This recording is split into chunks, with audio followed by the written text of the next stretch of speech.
Muy bien, me dicen si ya se proyecta. Ya se ve, maestra. Muy bien. Ya se ve, maestra. Bien, entonces estamos hablando de una historia occidental, estamos siguiendo el hilo de esa historia occidental. Lamentablemente no podemos revisar cómo fue esta historia en la parte oriental. Digo no podemos porque pues todos los textos orientales están en su idioma original y en cambio pues todos los idiomas romances, ¿no? Se pueden traducir al español y eso pues ha repercutido en cómo se cuenta la historia, ¿no? Nos llega toda esa información de otros países, principalmente de Europa, de Norteamérica y Sudamérica. Todos estos textos yo ocupé el libro de Lorenzo Luzuriaga, que nos habla de la historia de la educación, precisamente para hacer este contenido. Y pues lo que vemos es eso, ¿no? El origen de la educación pública en Occidente, puesto en un país, concretamente en Francia, pero eso no quiere decir que Alemania, que Reino Unido, que Italia hayan jugado un papel menor, ¿no? Simplemente se le ha destacado a Francia por la revolución tan grande que hubo, una revolución que implicó mucho la sociedad civil, y que dentro de todas estas ideas que se fueron generando, pues ya después se fueron formando leyes que fueron copiando otros países, incluyendo el nuestro. Y bueno, otro de los países de los que vamos a hablar ahorita es Estados Unidos. Entonces, en Francia, en conclusión, se reconoce por primera vez la necesidad de una preparación pedagógica del magisterio. Creo que aquí se resalta el punto clave de todo lo que es esta materia, ¿no? Conocer el origen de la formación pedagógica. Muy bien. Ahora, pasando a la enseñanza media superior en Europa, se formaron escuelas normales, escuelas centrales, escuelas politécnicas, escuelas de artes y oficios, el Instituto Nacional de Música, es decir, que ya empieza a haber una institucionalización, un acercamiento al conocimiento científico. Este es el origen precisamente de por qué estamos divididos en áreas o en diferentes disciplinas científicas y de ellas pues se desprenden los aprendizajes, en fin, esa es la razón, ¿no? O por lo menos la parte histórica. Comienzan a haber escuelas a cargo del Estado, estas proponen que sean de diferentes habilidades o para diferentes tipos de oficio, incluyendo la del maestro, ¿no? Escuelas normales. Y pasando a la historia del contexto americano, vemos que en Estados Unidos se independiza, estas 13 colonias se independizan en 1776, al menos 20 años antes de que ocurriera la Revolución Francesa. Perdón, 10 años antes de que ocurriera la Revolución Francesa. Y nos habla uno de estos autores, Adam Smith, autor del libro Riqueza de las Naciones, de 1776, considerado el primer libro de economía, que afirma lo siguiente. ¿Quién me ayuda a leer lo que dice Adam Smith? ¿Yo? Adelante, Víctor.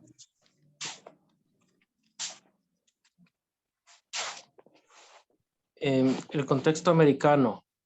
Un pueblo instruido e inteligente es siempre más decente y ordenado que una ignorante y estúpido. Con esas palabras textuales, así lo describe Adam Smith en su libro Riqueza de las Naciones, de que es importante instruir al pueblo entero, a todos, todos por igual, ¿no?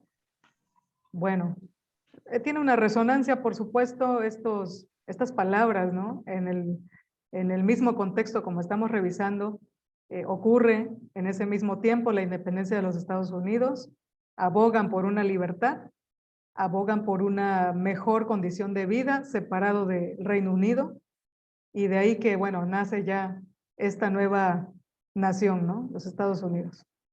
Bien, en la Constitución de 1780 en Massachusetts se reconoce lo siguiente. ¿Quién me ayuda a leerlo?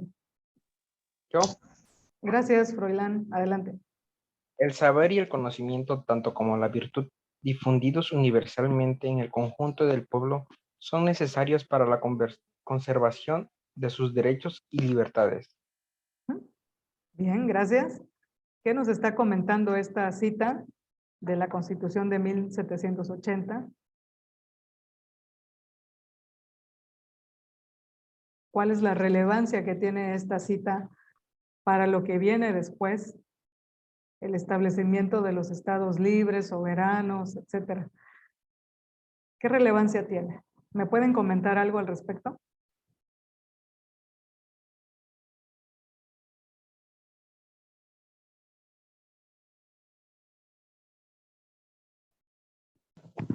Bueno, a lo que entiendo, yo lo que estoy leyendo es que la gente que tenía estudios, pues tenía conocimiento de sus derechos y- y también sobre las libertades, dice ahí.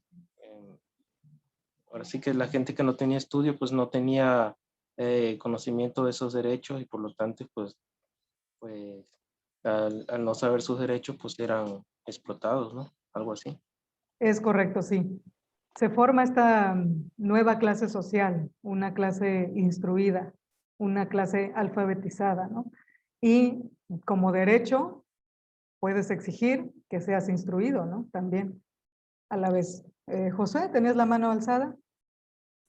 Ah, sí, yo solo iba a decir que estos tipos de pensamientos fueron los que hicieron que Estados Unidos fuera parte de la revolución industrial y fuera una gran potencia que posteriormente se dieron cuenta que en algunos casos como el- las fábricas de algodón, creo que se llamaban, no me acuerdo qué, que Ujú, sí, recurrían a los esclavos, dejaran de ocupar a los mismos porque ya su ideología cambió constantemente, así es. pues de acuerdo a esta tipo de filosofía. Es correcto, Josué. Muy bien. Sí, se liberaron a los esclavos.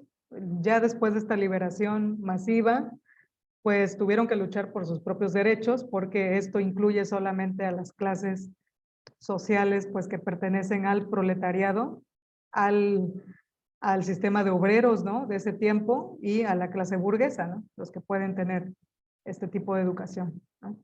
Muy bien, qué buena precisión. Ahora, para terminar ya el contenido, todos conocen a la Universidad de Harvard, ¿cierto? ¿Qué sabemos de la Universidad de Harvard?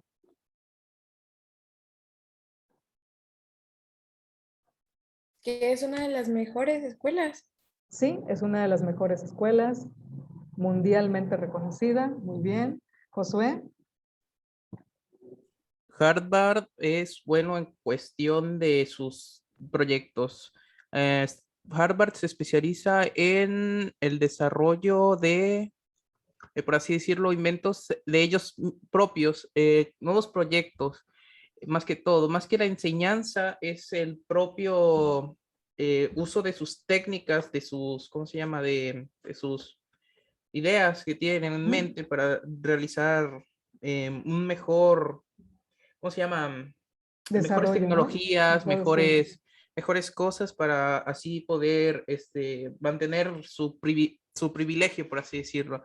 No es tanto la educación, sino que las personas que tienen los proyectos que desarrollan en sí mismos producen un cierto interés a los demás países, lo cual genera el incremento De su del Producto prestigio, Interno ¿no? Bruto, Producto Interno Bruto del país, lo cual genera que a aquellos que estuvieron en dichos proyectos sean más probables de entrar a un trabajo mejor pagado o con un mejor nivel, por así decirlo.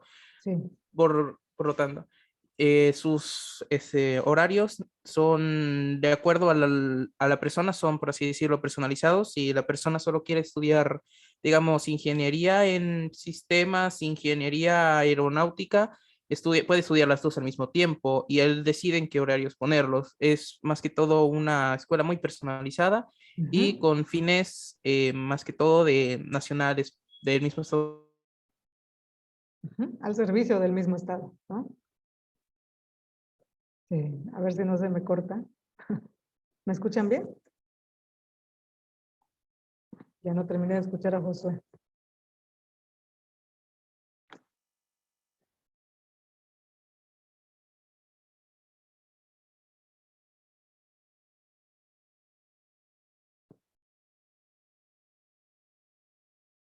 Bueno, creo que ya regresé a la sala. ¿Me escuchan? Sí, maestra, se nos perdió. Sí, me fui. No terminé de escuchar a Josué, lo último. creo que dijimos que al servicio del Estado, ¿no? Que sus proyectos eran al servicio del Estado, ¿no? De Estados Unidos. Sí, bueno, más que del Estado, también del propio Estados Unidos, del mismo país, y su tipo de escolarización es personalizada. Ellos Eso sí lo escogen qué escuché. estudiar, cuántas materias y en qué horario. Por lo tanto, ya no hay tanto estrés en los estudiantes. Bueno, entre comillas, no hay tanto, porque Ujú. sí exigen bastante y unos proyectos cada cierto tiempo. Muy bien. Gracias, Josué, por repetir la información que no escuché. Muy bien. Sí, Harvard es una institución que fue fundada desde el siglo XVII, precisamente, un poco antes de que ocurriera la revolución de la que estamos hablando. Y pues lo importante de todo esto es cómo se fueron fusionando todas las ideas, cómo fueron llegando al sistema superior, cómo es que se fueron creando todas estas instituciones de carácter científica, fueron acercando estos conocimientos al pueblo en general, ¿no? Por supuesto que algunas instituciones pues tienen esta historia detrás, ¿no? ¿Quién fue, por ejemplo, el fundador de Harvard? Fue su benefactor John Harvard, que fue un clérigo, que pues al verse enfermo quiso hacer un último favor, ¿no? A la ciudadanía, heredó toda su herencia, ¿no? Todo su dinero a este lugar, que antes se llamaba The New College at Newtown, perdón, y le entregó también una biblioteca de más de 400 volúmenes, ¿no? O sea que esta escuela fue naciendo de las beneficencias de muchos sectores privados, ¿no? Entonces, tiene un presupuesto muy cuantioso, el más grande del mundo, de 39.200 millones de dólares. Sus comienzos fueron lo más modesto que se pudo, no había más que un solo alumno, no había ningún edificio, era un solo profesor, o no había ningún profesor, creo que en ese tiempo. Y poco a poco fueron integrando, pues, todo lo que ya sabemos, ¿no? Programas, edificios, más lo que son las bibliotecas, ¿no? 79 bibliotecas tiene además, con 20 millones de volúmenes, o sea, es una cantidad impresionante de literatura al acceso de todas las personas. Me parece que hay algunas partes que puede uno visitar de forma libre de esta universidad y opera además museos de arte, cultura y ciencias, algo que ha estado asociado siempre a la universidad, ¿no? La ciencia y la cultura. Por lo tanto, pues vemos cómo esta historia de la educación nacional, la educación estatal, la educación del ciudadano, va llegando, abriéndose a varios sectores. Bien, Josué, adelante. Bueno, iba a decir que en cuanto a sus ingresos, se dice que es nacional, pero bien es conocido que parte de sus ingresos son de los mismos estudiantes debido a sus credenciales, sus altos costos en cuanto a inscripciones. Y estos, al no poder pagarlas, el gobierno, entre comillas, los solventa, los ayuda con unos apoyos económicos que a final de cuentas los mismos tienen que pagar en un lapso de tiempo, aunque hayan terminado la universidad. Estos mantienen una cuota de, no sé, digamos 100 o $200 que tienen que estar pagando constantemente al gobierno para solventar las deudas que tienen con el mismo, hasta que o estos mueran o hayan terminado de pagar la deuda. Ándale, así es. Muy bien, qué datos tan más interesantes nos comenta el compañero Josué. Y sí, vemos que cuenta con muchísimos exalumnos y todos ellos pues van solventando también, van dando estas cantidades a la escuela para que pueda seguir manteniéndose por el sector, por parte del sector privado, ¿no?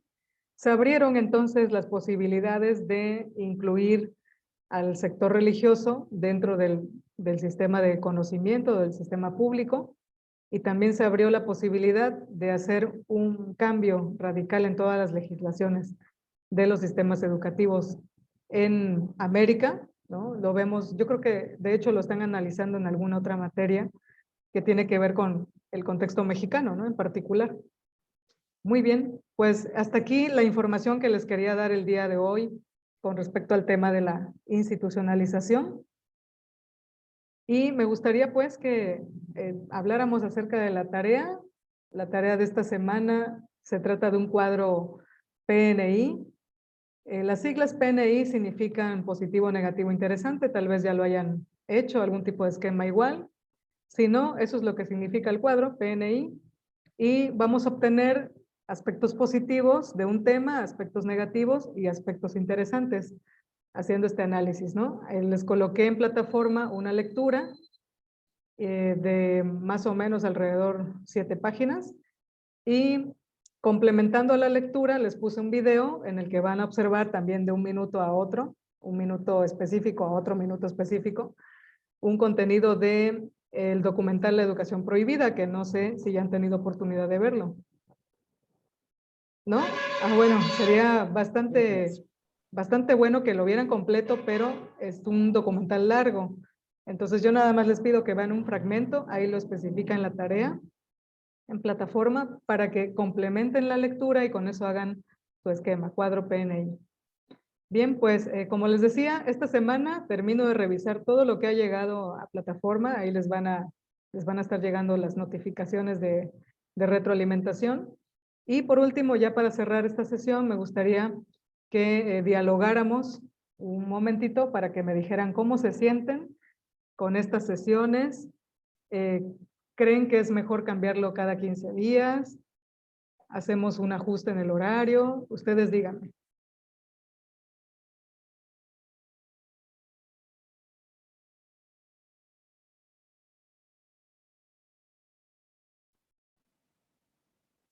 Está bien así, maestra, para que no sea Vengan, tan largo cada 15 días. ok. Me basta un ratito cada semana. Sí, vengan con toda libertad de expresión que ya nos fue dada por la revolución. Sí, dice el compañero Víctor, pero no sé si él habla por todos o quieren Ah, apoyar lo que yo hablo por dice. mí, que los compañeros también den su opinión.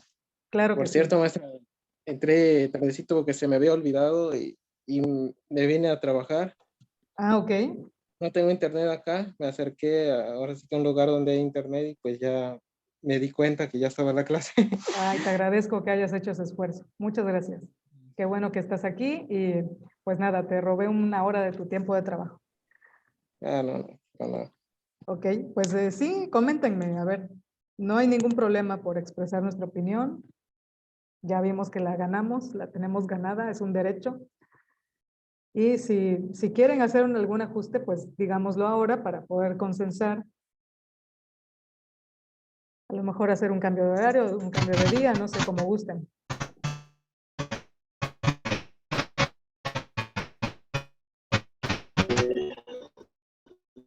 Ay, caray. Esa, ¿Sí? una,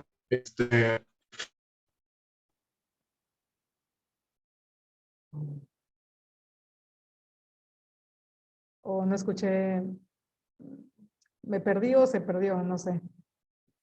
¿Dijeron algo?